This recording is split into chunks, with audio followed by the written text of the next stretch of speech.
లో జరిగిన సంఘటన బాధిత కుటుంబాన్ని తెలుగుదేశం పార్టీ జాతీయ ప్రధాన కార్యదర్శి లోకేష్ గారు పరామర్శించడానికి వస్తున్నారని తెలిసి ఆ ప్రాంతానికి సంబంధించిన ఎమ్మెల్సీలు ఎమ్మెల్యేలు కొంతమంది వైఎస్ఆర్సీపీ నాయకుల్ని వెంటేసుకొని వచ్చి ప్రభుత్వ ఆసుపత్రి దగ్గర లోకేష్ గారు అక్కడికి వస్తారని చెప్పి మేమందరం అక్కడ ఎదురు చూస్తున్న సమయంలో ఎమ్మెల్సీ అప్పిరెడ్డి ఇతర నాయకులు అక్కడికి వచ్చి నానా హంగామా చేయడం జరిగింది. తెలుగుదేశం పార్టీ అంబులెన్స్ను ఆపాలనే ఉద్దేశం మాకు లేదు. అక్కడ ఎటువంటి సమాచారం ఇవ్వకుండా అక్కడికి లోకేష్ గారు వస్తున్నారని తెలిసి హడావిడిగా అంబులెన్సులో వైసీపీ సంబంధించినటువంటి నాయకులు కార్యకర్తలు ఆ బాడీని తీసుకెళ్లే ప్రయత్నంలో అసలు ఎక్కడికి తీసుకెళ్తున్నారని చెప్పేసి అంబులెన్స్ని ఆపి అడగడం జరిగింది. లోకేష్ గారు ఇక్కడికి వస్తున్నారు అని చెప్తే లేదు ఇంటి దగ్గరికి అని చెప్పి సంబంధిత డిఎస్పీ చెప్పిన తర్వాత మేము అంబులెన్స్ని తీసుకోమని చెప్పి చెప్పడం జరిగింది. లోకేష్ గారు అక్కడికి వచ్చిన తర్వాత ఇంటి దగ్గరికి వచ్చిన తర్వాత ఆ కుటుంబ సభ్యుల్ని పరామర్శిస్తున్నటువంటి సమయంలో అక్కడ గొడవ చేయాలనే ఉద్దేశంతో ఎమ్మెల్సీ ఇతర ఎమ్మెల్యేలు తన అనుచరులతో అక్కడికి వచ్చి నానా హంగామా చేయడం జరిగింది. లోకేష్ గారు వస్తున్నటువంటి సమాచారం జిల్లా ఎస్పీ గారికి తెలుసు, పోలీస్ అధికారులకు తెలుసు. అక్కడికి తెలుగుదేశం పార్టీ శ్రేణులు అక్కడికి చేరుకోవడం జరిగింది. అయితే చనిపోయిన రమ్యశ్రీ తండ్రి అక్కడికి చేరుకోవడం కొంచెం ఆలస్యమైనందువల్ల ఆ తండ్రితో మాట్లాడి తన బాధని పంచుకొని ఓదార్పునివ్వాలి, ఆ కుటుంబానికి అండగా ఉండాలనే ఉద్దేశంతో లోకేష్ గారు కొంచెం అక్కడ వెయిట్ చేయడం జరిగింది. అయితే ఈలోపు ఒక సమూహాన్ని వేసుకొని వచ్చి లోకేష్ గారిని వ్యక్తిగతంగా కించపరిచే విధంగా స్లోగన్లు ఇస్తూ రాజకీయ రచ్చ చేసింది వైఎస్ఆర్సీపీ ఎమ్మెల్యేలు, అక్కడ ఉన్నటువంటి ఎమ్మెల్సీలు, వాళ్ళ అనుచరులు. సహనంతో ఇది సమయం కాదు, ఈ ప్లేసు గొడవలకి అనువైన ప్లేస్ కాదని చెప్పేసి తెలుగుదేశం పార్టీ నాయకులు చాలా సహనంతో ఉన్నాం. అయినప్పటికీ వ్యక్తిగత దూషణలు చేస్తూ నెట్టివేసే ప్రయత్నం చేస్తున్నటువంటి క్రమంలో పోలీస్ అధికారులు కేవలం తెలుగుదేశం పార్టీ నాయకుల మీద దాడులు చేస్తూ తెలుగుదేశం పార్టీ నాయకుల్ని అరెస్ట్ చేస్తూ ఎంత రెచ్చగొట్టే ప్రసంగాలు చేస్తున్నా, అసభ్య పదజాలంతో మాట్లాడుతున్నా వైసీపీ నాయకుల్ని కానీ కార్యకర్తల్ని కానీ నిలువరించే ప్రయత్నం ఏమాత్రం చేయలేదు. అక్కడ ఎక్కువ మంది డిఎస్పీలు ఉన్నారు, సిఐలు ఉన్నారు, ఎస్ఐలు ఉన్నారు, అనేక మంది పోలీస్ అధికారులు ఎస్పీలతో సహా ఉన్నారు. అయినా వైసీపీ చేస్తున్నటువంటి అఘాయిత్యాలని కానీ దాడుల్ని కానీ మాటల్ని కానీ ఆపే ప్రయత్నం చేయకుండా అన్నిటికీ కారణం తెలుగుదేశం పార్టీ నాయకులే అని చెప్పేసి హింసతో కూడినటువంటి అరెస్ట్ చేయడం జరిగింది. అసలు లోకేష్ గారు బాధిత కుటుంబం దగ్గరికి పరామర్శ కోసం వస్తే ఎందుకు రాజకీయం చేయాల్సినటువంటి అవసరం ఏముంది? ఈరోజు వైసీపీకి సంబంధించినటువంటి దళిత ఎమ్మెల్యేలు, ఎంపీలు, నాయకులు మీడియా ముందుకొచ్చి హోంమంత్రితో సహా మీడియా ముందుకొచ్చి మాట్లాడడం జరుగుతుంది. అసలు లోకేష్ గారు అక్కడికి రావడం ఏమవసరం, నీకేమి సంబంధం అని చెప్పేసి ఈ రాష్ట్రం ఎవడబ్బ సొత్తు, ఎవడబ్బ జాగీర్ అని చెప్పి ఈ సందర్భంగా ప్రశ్నిస్తాడా. అంటే అతి కిరాతకంగా ఈ రాష్ట్రంలో ఒక దళిత మహిళని అతి కిరాతకంగా హత్య చేస్తే సమాజం చూస్తుండగా 75 సంవత్సరాల స్వతంత్ర భారతదేశంలో మువెన్నెల జెండాను ఎగరేస్తున్నటువంటి సమయంలో ఈ రాష్ట్రంలో ఒక నరహంతకుడి పాలనలో ఒక దళిత మహిళని నడి రోడ్డు మీద అతి కిరాతకంగా హత్య చేస్తే బాధిత కుటుంబానికి పరామర్శించి ఆ కుటుంబానికి అండగా ఉండేందుకు ధైర్యం చెప్పడానికి ప్రతిపక్ష పార్టీకి చెందినటువంటి యువనేత ఆ కుటుంబం దగ్గరికి వస్తే ఎందుకు మీకంత భయం? దాడులు చేసే విధంగా ఎందుకు తెగబడుతున్నారు? ఎందుకు భయపడుతున్నారు? 5 నిమిషాల్లో ముగించేటువంటి అంశాన్ని రాజకీయ రచ్చ చేసి మళ్ళీ మీరే మాట్లాడతారా శవరాజకీయాలని? ఎవరివి శవరాజకీయాలు? శవరాజకీయాల పునాదుల మీద పార్టీ నిర్మించినటువంటి పార్టీ ఎవరి పార్టీ అని చెప్పేసి ఈ రాష్ట్ర ప్రజలకే కాదు, తెలుగు ప్రజలకే కాదు, ఇతర రాష్ట్రాల వాళ్ళకి కూడా తెలుసు. తండ్రి శవం దొరక్క ముందే ఆ శవాన్ని అడ్డం పెట్టుకొని రాజకీయాలు చేయాలని నీచ సంస్కృతికి తెరలేపిన నాయకుడు ఎవరని కూడా ఈ రాష్ట్ర ప్రజలకు తెలుసు. ఈరోజు మెరుగు నాగార్జున గారు మాట్లాడుతూ ఉన్నారు. బాధిత కుటుంబానికి ఏమైనా సహాయం చేశారా అని సహాయం చేయడానికే లోకేష్ గారు అక్కడికి వచ్చింది. అక్కడ ఆ తల్లిని చెల్లిని పరామర్శించే క్రమంలో మా తండ్రి గారు వస్తున్నారని చెప్పేసి ఆ అమ్మాయి, చనిపోయిన అమ్మాయి చెల్లెలు రమ్య చెల్లెలు మాట్లాడి ఫోన్ ఇచ్చి ఒక 15 నిమిషాల్లో వస్తున్నానని చెప్తే ఆ తండ్రితో మాట్లాడడానికి మేము అక్కడ లోకేష్ గారు వెయిట్ చేస్తే ఆ సమయంలోనే ఎందుకు మీరంతా లోకేష్ గారు అక్కడ ఉన్నటువంటి ఆ 15-20 నిమిషాలు ఎందుకు మీరు అక్కడ ఓర్చుకోలేక దాడులు చేయడానికి బూతులు తిడుతూ రెచ్చగొట్టే ప్రయత్నం ఎందుకు చేశారు? మీకు తెలుసా, ఈ రాష్ట్రంలో అనంతపూర్లో స్నేహలతని దళిత అమ్మాయిని హత్య చేస్తే ప్రభుత్వం కన్నా ముందు ఆ బాధిత కుటుంబంతో ఫోన్లో పరామర్శించి నేరుగా వాళ్ళ అకౌంట్లోకి 2 లక్షల రూపాయలు వేసి, మేము పబ్లిసిటీ చేసుకోలేదు, 2 లక్షల రూపాయలు ఇచ్చి రాజమండ్రిలో దళిత మైనర్ బాలిక మీద అత్యాచారం జరిగితే ఆ కుటుంబానికి ఆర్థికంగా ఆదుకోవడమే కాకుండా ఆ కుటుంబంలో చదువుకునే పిల్లలకి చదువు బాధ్యతను కూడా చంద్రబాబు నాయుడు గారు తీసుకున్నారు. ఈ రాష్ట్రంలో దళితులకి ఎక్కడ అన్యాయం జరిగినా తెలుగుదేశం పార్టీ ఆర్థికంగా ఆదుకుంటా ఉంది. ఈరోజు మీరు ఒక చట్టాన్ని తీసుకొచ్చారు, దిశ చట్టాన్ని. అసెంబ్లీలో మీ ముఖ్యమంత్రి చేసినటువంటి చట్టం చేసే ముందు మాట్లాడినటువంటి మాటలకి మీరు ఎందుకు కట్టుబడి లేరని చెప్పేసి లోకేష్ గారు మాట్లాడితే వ్యక్తిగత దూషణలు చేస్తారా? వ్యక్తిగతంగా విమర్శిస్తారా? ఈరోజు లోకేష్ గారు ఎప్పుడైతే అక్కడికి వచ్చారో ఎందుకు మీరు భయపడుతున్నారు? ఎందుకు మీరు వ్యక్తిగత దూషణలు చేస్తూ ఉన్నారు? అరే నాలుక కోస్తామని చెప్పేసి హెచ్చరిస్తావా? అరే లుచ్చానా కొడక, లోకేష్ ఒక దళిత మహిళ మీద హత్య గావించబడితే ఆ కుటుంబానికి అండగా ఉండేందుకు వస్తే నాలుక కోలుస్తావా? రారా కొడక చూసుకుందాం, నాలుక కోసే సమయం నువ్వు చెప్తావా మేం చెప్పాలో? నీకు దమ్ముంటారా? నువ్వు ఎమ్మెల్యే అవుతారా? ఏం గాజులు దొడుకున్నావా తెలుగుదేశం పార్టీ నాయకులము? అరే లుచ్చా అని మాట్లాడతావురా నా కొడక? మాకుంది, కానీ మాకు సభ్యత సంస్కారం ఉంది కాబట్టి నిన్ను బూతులు తిట్టుకోకుండా వదిలేస్తా ఉన్నాం. అసలు ఒక ఎమ్మెల్యే తన అనుచరులను తీసుకొని మీరు ఆ కుటుంబానికి న్యాయం చేయాలని మీకు అనిపిస్తే లోకేష్ గారు అక్కడి నుంచి వెళ్ళిన తర్వాత మీరు ఎంతసేపు అయినా అక్కడ మాట్లాడుకోండి. దహన సంస్కారాలు ఎప్పుడు జరిగాయి? లోకేష్ గారు ఉన్నప్పుడు దహన సంస్కారాలకి తీసుకుపోయే సమయం అది. మీరు ఎప్పుడు తీసుకెళ్లారు? సాయంకాలం. లోకేష్ గారు అక్కడికి వచ్చిన సమయం ఎంత? డాక్టర్ సుధాకర్ ఇష్యూ జరిగితే ఏ బొక్కలు దాక్కున్నారు దళిత ఎమ్మెల్యేలు, దళిత ఎంపీలు? వరప్రసాద్కు పోలీస్ స్టేషన్ ఆవరణలో వైసీపీ నేతలు శిరోమణనం చేపిస్తే ఏ బొక్కలు దాక్కున్నారు మీరు?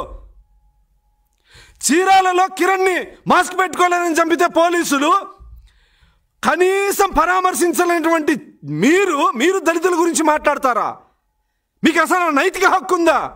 నువ్వు ఎస్ఎస్సి కమిషన్ చైర్మన్గా చేసి మాట్లాడేటువంటి మాటల 10 లక్షలు ముష్టి పడేస్తే 10 లక్షలు ముష్టి పడేసి ఈ రాష్ట్రంలో ఉన్న దళిత అమ్మాయిల్ని అత్యాచారాలు చేస్తామనే విధంగా వ్యవహరిస్తారా? ఎస్ఎస్సి కమిషన్ చైర్మన్గా వ్యవహరించానని గొప్పలు చెప్పుకుంటున్నావే. ఒక దళిత కుటుంబానికి హత్య చేస్తే అట్రాసిటీ యాక్ట్ ప్రకారం వచ్చే నష్టపరిహారం తెలీదా నీకు? 10 లక్షలు ముష్టి పడేస్తారా? దిశ యాప్, దిశ చట్టం అని చెప్పి మాట్లాడుతూ ఉన్నారే. ఈ రాష్ట్రంలో వైసీపీ అధికారం లేకొచ్చిన తర్వాత ఎంతమంది దళిత అమ్మాయిల మీద హత్యలు జరిగాయి? కేవలం దిశ ప్రచారం కోసం సాక్షి ఛానల్కి, సాక్షి పేపర్కి 30 కోట్ల రూపాయలు ప్రజాధనాన్ని ఖర్చు పెట్టారే. ఆ 30 కోట్ల రూపాయలు ఈ బాధిత కుటుంబాలకు ఇచ్చిన ఆ కుటుంబాల కన్నా నైతికంగా బలాన్ని ఇచ్చిన వాళ్ళు అయి ఉండేది ఈ ప్రభుత్వం. సిగ్గుండాల. జగన్మోహన్ రెడ్డి సొంత చెల్లెలు ఈ రాష్ట్రం ప్రభుత్వంలో ఉన్నటువంటి పోలీస్ వ్యవస్థ మీద నాకు నమ్మకం లేదు, నాకు ప్రాణహాని ఉంది, నాకు రక్షణ కల్పించాలని చెప్పేసి బయటకు వచ్చి మాట్లాడుతూ ఉంటే ఈ రాష్ట్రంలో మహిళలకు జగన్మోహన్ రెడ్డి ప్రభుత్వంలో రక్షణ ఉందని చెప్పి మాట్లాడతారా? తన సొంత చెల్లెలు రోడ్డు మీదకి వచ్చి పోరాటం చేస్తూ ఉంటే. లోకేష్ గారు నిన్న మాట్లాడడం జరిగింది. జగన్మోహన్ రెడ్డి గారికి కూడా 2 కూతుర్లు ఉన్నారు, వాళ్ళకి జరిగితే జగన్మోహన్ రెడ్డి గారు ఈ విధంగానే స్పందిస్తారా అని. ఈ మాట లోకేష్ గారు కాదనిండేది. దిశ చట్టం తెచ్చేటప్పుడు ఈ రాష్ట్ర ముఖ్యమంత్రి గారు ఎక్కడో పక్క రాష్ట్రంలో తన సామాజిక వర్గానికి చెందినటువంటి అమ్మాయికి అన్యాయం జరిగితే, ఏ సామాజిక వర్గం అమ్మాయికి అత్యాచారం జరిగినా అది నేరమే, పాపమే, సమాజం మొత్తం ఖండించాల్సిందే. ఆ ఖండించేటువంటి క్రమంలో ఎక్కడో పక్క రాష్ట్రంలో తన సామాజిక వర్గానికి చెందినటువంటి అమ్మాయికి అన్యాయం జరిగితే, అత్యాచారం చేసి హత్య చేస్తే స్పందించినటువంటి ముఖ్యమంత్రి గారు ఈ రాష్ట్రంలో తాడేపల్లికి అతని నివాసానికి సమీపంలో ఒక అమ్మాయిని అత్యాచారం చేస్తే ఈరోజు వరకు 2 నెలలుగా వస్తుంది, నిందితులను అరెస్ట్ చేయలే. మీరు మాట్లాడతారు. మీరు భజన చేయాలనుకుంటే చేయండి, మీరు ఊడిగం చేయాలనుకుంటే చేయండి, మీరు బానిసత్వంతో ఉండాలనుకుంటే ఉండండి. అంతేగాని దళిత అమ్మాయిల్ని అత్యాచారం చేసి హత్యలు చేస్తూ ఉంటే, దళిత యువకుల్ని హత్య చేస్తూ ఉంటే రాజకీయం చేయాల్సినటువంటి సందర్భమా అది? రాజకీయం చేయాల్సినటువంటి అవసరం ఉంది అక్కడ? ఆ కుటుంబం యొక్క ఆవేదన, ఆ తల్లి బాధ, ఆ సోదరి బాధ, ఆ తండ్రి ఆవేదనని విని ఆ కుటుంబాన్ని ఆర్థికంగా భరోసా కల్పిస్తూ మనోధైర్యం కల్పించడానికి లోకేష్ గారు అక్కడికి వస్తే నానా యాగి చేస్తారా? వ్యక్తిగత దూషణలు చేస్తారా? పోలీసులతో దాడులు చేయిస్తారా? మీ ప్రభుత్వంలో దళితులకి రక్షణ లేదు. దళితుల కోసం నిలబడేటువంటి నాయకుల్ని హింసించేటువంటి క్రమంలో హింసిస్తూ తెలుగుదేశం పార్టీ అధినేతగా, ప్రతిపక్ష పార్టీకి సంబంధించిన నాయకుడిగా ఈ రాష్ట్రంలో జరిగేటువంటి అన్యాయాల్ని ప్రశ్నించే హక్కు లేదా? ఆ కుటుంబాల్ని పరామర్శించే నైతిక హక్కు ప్రతిపక్ష పార్టీగా మాకు లేదా? నాలుక కోస్తామని మాట్లాడతారా? కొడాలి నాని అసలు లోకేష్ గారు నిన్న ఒక దళిత యువతి కుటుంబం దగ్గరికి వచ్చి పరామర్శించేటువంటి క్రమంలో మీ ప్రభుత్వ పునాదులు కదిలే విధంగా ఎందుకు అభద్రతా భావంలో ఉన్నారు? నాని లాంటి ఎదవలు కూడా మాట్లాడడమే. మంత్రివర్గ విస్తరణ జరుగుతూ ఉంది, ఎవడి పర్ఫార్మెన్స్ వానికి చూపిస్తే మంత్రి పదవులు వస్తాయనుకుంటే రాజకీయ అంశాలు ఏవైనా వెతుక్కొని మాట్లాడండి, అంతేగాని దళితులకు సంబంధించినటువంటి అంశం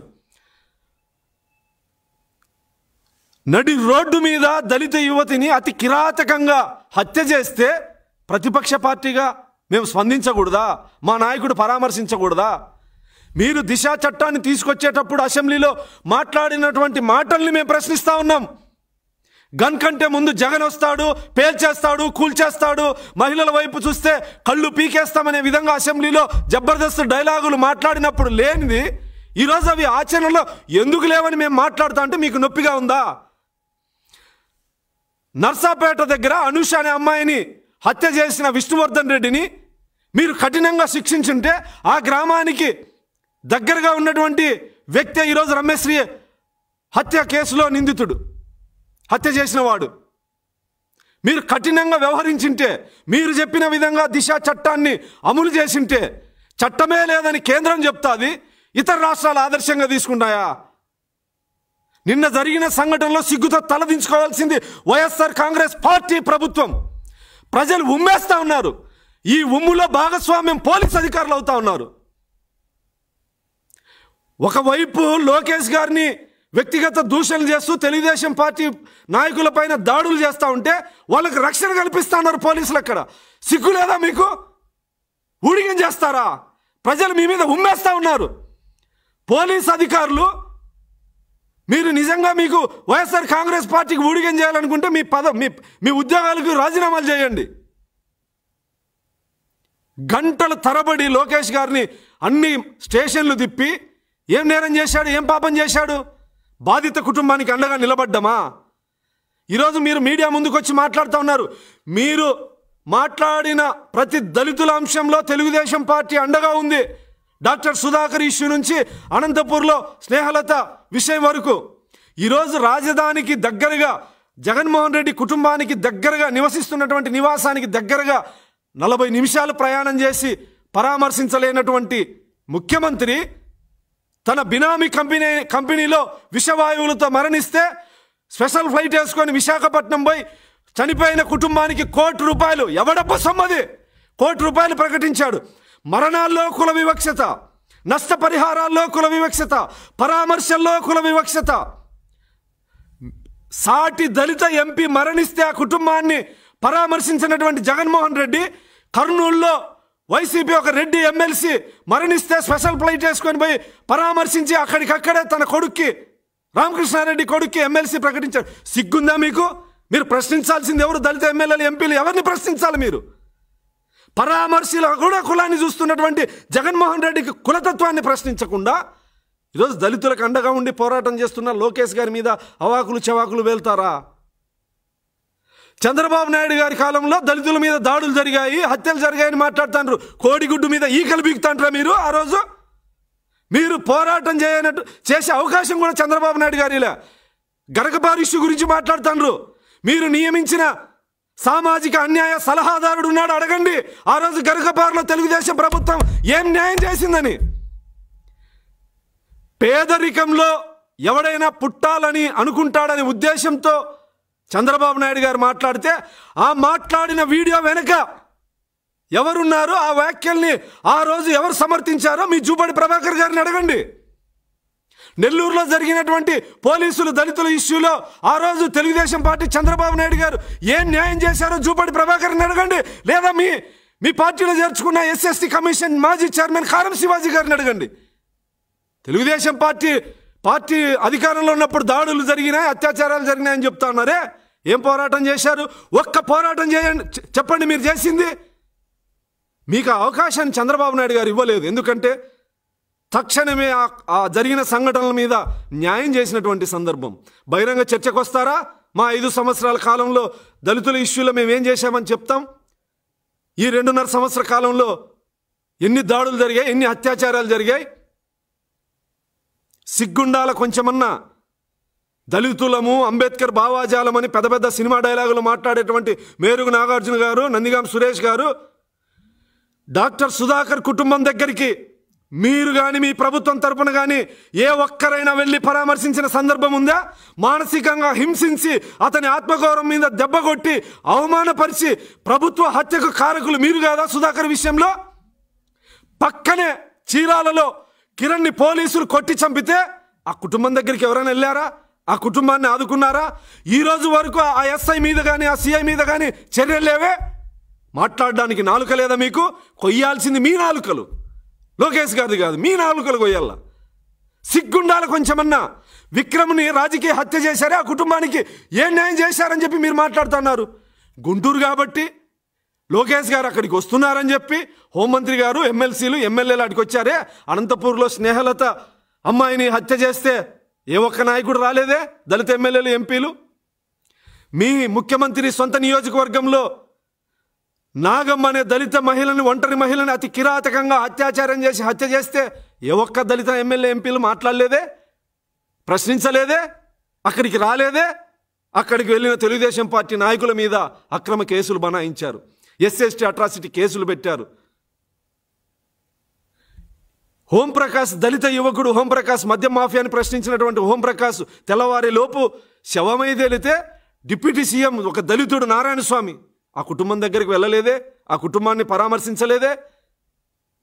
కేవలం లోకేష్ గారు అక్కడికి వస్తున్నారని చెప్పేసి, గుంటూరు అని మీ అందరికీ దగ్గరని చెప్పేసి అక్కడికి వచ్చి షో చేసి ఏదో దళితుల మీద మాకు ప్రేమ ఉందని చెప్పి నటిస్తే ఈ రాష్ట్ర ప్రజలు ఈ అంశాలన్నిటినీ గమనిస్తూ ఉన్నారు. మైనర్ బాలికని రాజమండ్రిలో దళిత మైనర్ బాలికని రేప్ చేసి సామూహిక అత్యాచారం చేసి పోలీస్ స్టేషన్ మీద విసిరేసిపోతే 1 year అవుతుంది. ఈ రోజుకి నిందితులు లేరు, అరెస్ట్ చేయలే, ఆ కుటుంబానికి న్యాయం జరగలే. ఎందుకు మాట్లాడరు మీరు? వాసిరెడ్డి పద్మ గారు మహిళా కమిషన్ చైర్మనా? మీరు వైసీపీ పార్టీ అధికార ప్రతినిధా? మీరు వైసీపీ అధికార ప్రతినిధి అయితే పార్టీ అధికార ప్రతినిధిగా మాట్లాడండి. మహిళా కమిషన్ చైర్మన్ అయితే మీకు అసలు మహిళా కమిషన్ చైర్మన్గా ఉండే నైతిక హక్కు కానీ నైతిక బాధ్యత కానీ లేదు మీకు. మహిళా హోంమంత్రిగా ఉన్నా కూడా ఈ రాష్ట్రంలో మహిళల మీద, దళిత మహిళల మీద, మైనర్ బాలికల మీద వారానికి ఒక సంఘటన జరుగుతూ ఉంది.